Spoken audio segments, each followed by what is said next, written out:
1. We are recording. All right, today we'll be talking about our AVIT 421 final, the Skycourier. So here's a picture of the Skycourier. Pretty sweet airplane, twin PT6s, high wing, fixed gear, and we'll get into it.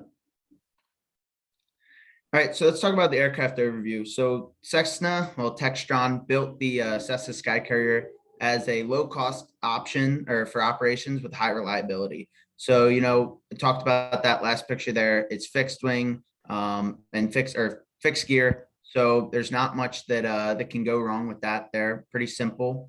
And the PT6 has been around, and variants of the PT6 have been around for generations. So it's been another very reliable option and a workhorse. So this aircraft does come in passenger and freighter configurations, and we'll break down into both of them.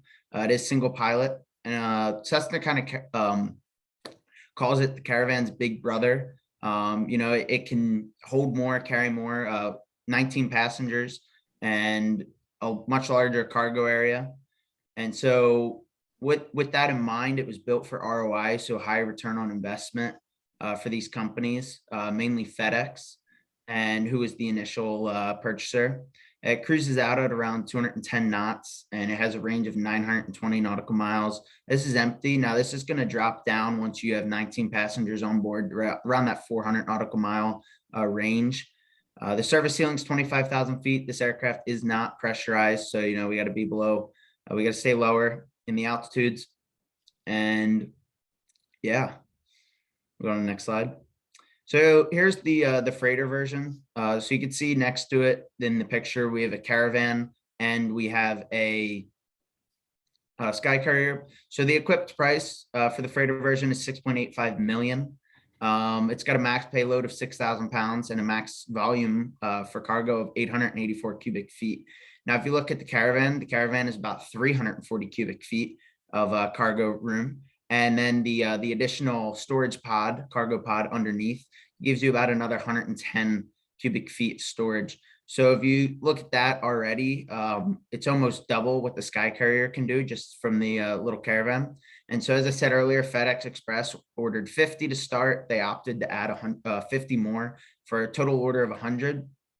And so what these aircraft are primarily used for is moving a lot of cargo, smaller hops from major airports into the hub airports to be distributed across the country.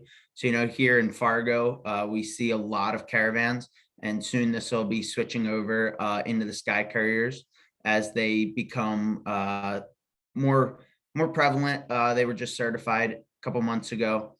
And for what this looks like for FedEx for ROI is they're carrying more volume of cargo for every pilot that they have working. So FedEx uses a single pilot crew, so they can move more cargo. They're making more money. And next we will be looking at the passenger configuration. So here's passenger configuration, a little bit more money for the equipped price, $7.375 million. You got a little interior shot here. That's going to be 19 seats capable, and there's USB. If you see the little ports next to the seats, there's USB charging stations at every row, and obviously large window. This is a pretty large aircraft, and then that overhead storage. So a little less payload on the passenger configuration, about 5,000 pounds. And the idea for the passenger configuration was a low cost per seat mile. So what that means is for every mile flown, it doesn't cost the airline that much money to operate the aircraft for each, breaking it down to each individual seat, so passenger. So they're able to make more money on what they're doing on each individual leg. So these aircraft are primarily going to be used where the Caravan's used. So you'll see them Alaska, the Caribbean, just doing a lot of short hop flying that will allow it to make the airlines more money. I'll hand it off to Austin. All right, so just talking about safety real quick. So the Skycourier is equipped with G1000s, 3 panels to be exact. So it's going to give you like the engine page, the MFD for situational awareness. It's got a air data computer, AHRS for all the instruments. It's also got autopilot capability.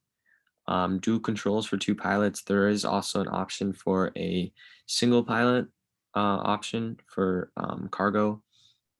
It's also got auto feathering propellers, and it's non-pressurized, so oxygen is required above 12,500, and that's going to be like a bottle of oxygen by the crew.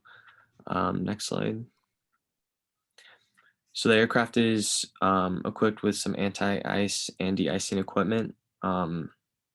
So for the front of the aircraft, there's an icing probe for icing detection that will give you annunciators. If the aircraft isn't equipped, if it isn't configured with icing, it would give the pilot notification of that. It also can be equipped with a weather radar to give view of any potential precipitation. The Skycarrier also has icing boots. It's got heated windshield and propellers for icing equipment. Next slide. So basically, like, because this is a new aircraft, recently got like a type certification. So that's basically what that is. It just makes sure it's airworthy. So it met the requirements through like the ICAO airworthiness manual. It also went through structural loads and demonstration of performances. So throughout all that, I believe it had 2,100 hours before it got certified. So next slide. All right, now we'll talk about transonic flight with the Cessna Skycarrier. So obviously we're not flying at Mach 1 or anywhere close to that. Our max cruise speed is about 210 knots, which is only about 0.32 Mach. And transonic flight operates anywhere between 0.8 Mach and 1.2 Mach. So we're not touching that with the actual plane, but it changes. Mach 1 changes with altitude and temperature and other factors like that. But our max operating speed is 25,000 feet, and to even reach Mach 1 at that point, you need to go about 589 knots. So we are not close to that, but part of our plane possibly could dive into the transonic level of flight. The Cessna Skycarrier is powered by 2 Pratt & Whitney PT6A turboprop engines. The max RPM is 2,200, 4-blade Macaulay aluminum propellers. And as we learned in class, the outside of the propeller spins a lot faster than the inside of the propeller. This speed could potentially reach the transonic levels if we were to have a prop overspeed, and the consequences of that. So the tips of the propeller would be moving at transonic or supersonic levels, and that would create a shock wave, which reduces lift and increases drag. The props operating at transonic levels are a lot more inefficient. And the Skycarrier, so while the Skycarrier itself does not operate at transonic levels, aerodynamic factors involved with the propellers could have transonic abilities. All right, can you hear me? Yeah. All right, sweet. All right, I had the FAA legal requirements for, and I'll just talk about the certification first. So the Skycourier is under the FAR Part 23 Amendment 64, and with that, and then the normal category it's under, which means it has to have 19 or less passengers, which has 19 passengers maximum, which was mentioned before, and also maximum takeoff weight of 1,900 pounds maximum, and it has a 1,900 maximum takeoff weight. It's also a level 4 category, which means 10 to 19 passengers, and has 19 passengers max, so it fits that. And then it's also a low speed category as well, which is less than or equal to 250 knots cruising speed, and it's a 210 knot cruise speed for the Skycourier. Then also while they're designing this aircraft, they have to figure out their takeoff performance and climb performance.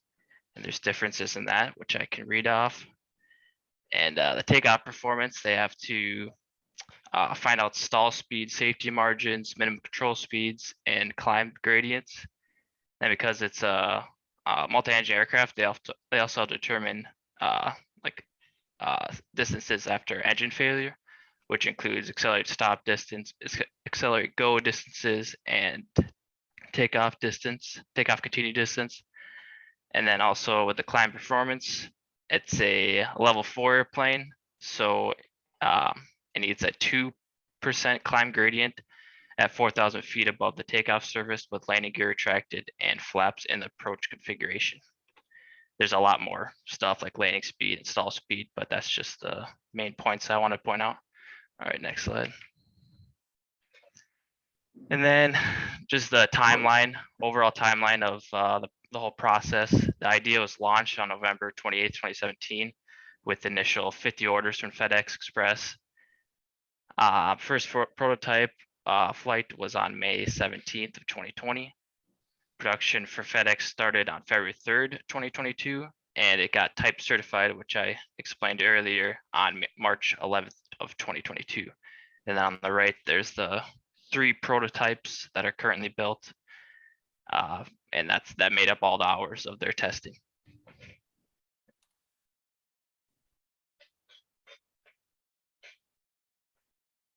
All right, that was our presentation on the Cessna Skycourier.